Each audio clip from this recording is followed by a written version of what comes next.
think I'll start by saying like our thoughts go out to all the people in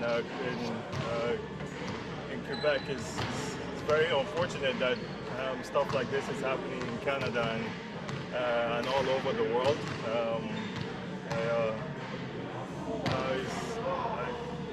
I'm finding it difficult to really like absorb some of the stuff that from the ban to everything that's going on.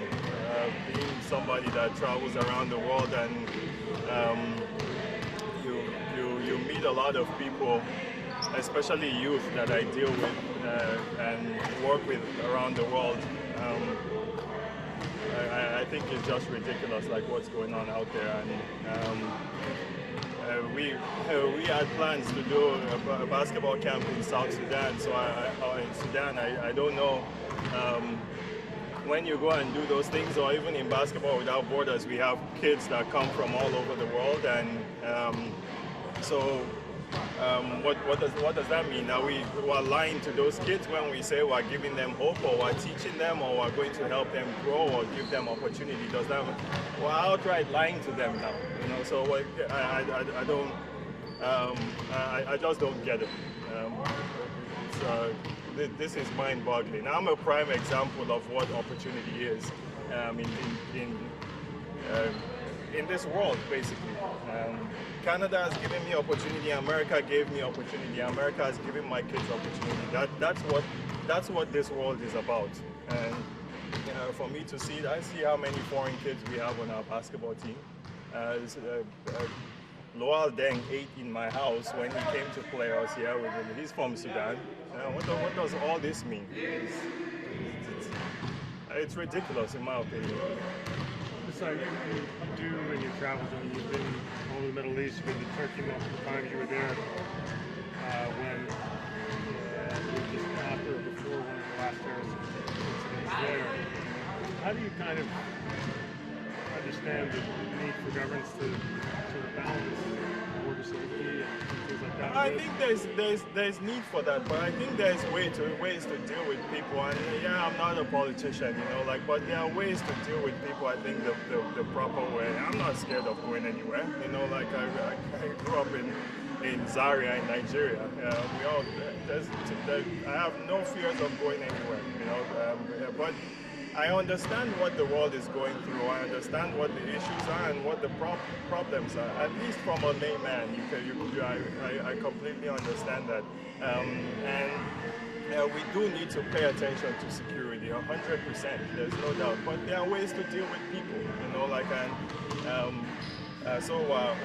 so now we're stopping children that get scholarships to go to college from Sudan. What does that have to do with anything? What does that have to do with anything? These kids are hoping for growth in their lives. That's what America is about. That's the America we know. And that's what the world should be. Masai, can you talk about your emotional reaction? Outside of the politics and what you understand the policy. When you first hear about what's going on, what kind of reaction do you have emotionally? I don't know if I want to say that here. I think I'd rather keep all that to myself. I'm sure I've ranted enough. But I think I'm a prime example of what opportunity is. And I think that should say a lot for wherever it is in the world we're going, and we're trying to help kids and try to help youth. It means so much to me. I do that every summer, every year. To me, it's what you get to a place like this. You go and help other people, and then I don't know how other people read it. And I don't want to say anything that I'm not supposed to say, but I'll leave it there. Besides, the league has been about globalization almost for 25 years now, and you've had your voice, Rick Popovich, some players, etc., made some pretty strong statements the last couple of days. Do you think the NBA needs to sort of make some kind of statement, some sort of message that's coherent and addresses, where their government is seems to be taking it. Well, I don't know. I speak for me, and I speak for I know I speak in some ways for the league because there's a representation. I know what this league has done for me, and I know what our league believes in. I see what our league does all around the world. It's incredible. I've been part of it, in the part of it. Whether it's in South America, whether it's in Asia, whether it's in Europe, whether it's in Turkey, anywhere around the world, I've been in the heart of it, and I know what this league does. Yeah, so I speak individually. I speak here as someone that's Sudan is part of my continent, and I have friends that are from there. And so I don't think it's a good place that we're in now, and that's the honest truth. And when you see the protests in the U.S. and you hear people speaking out, are you confident that the president will actually listen and you might be able to get through this as a country? We always get through these tough times. I think that's how human beings are cut. I think we'll get through it. I think President Obama said the core of us will survive this. Everybody is going to stomach this and figure out a way. To survive this. But to me, it's just not good. It's not good to see. Somehow, they're starting to get people to start to think in a bad way all over the world. And I don't know. I just don't know how that's good. I don't know. Is this shape for optimism? Like we've always had sort of this hope, optimism. Is it harder these days to stay positive? I'm always a positive person. Look at what we're doing. It's basketball. I know we've lost 6 out of 7. I didn't mean the team. No, I know exactly what you mean. But I'm saying we have this. We have family. We have friends. We have people around us. We have Canada. We have America. We have Africa. There's a big picture. But I really feel.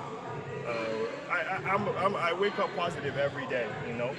This stuff here makes me mad, but I honestly wake up positive because what's the next thing you can do for the next person is how I feel.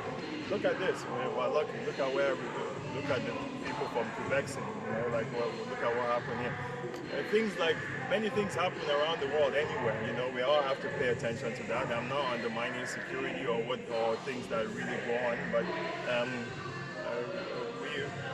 we have to live our normal lives, and be positive, and especially enhancing the youth, because they are the ones that can change this.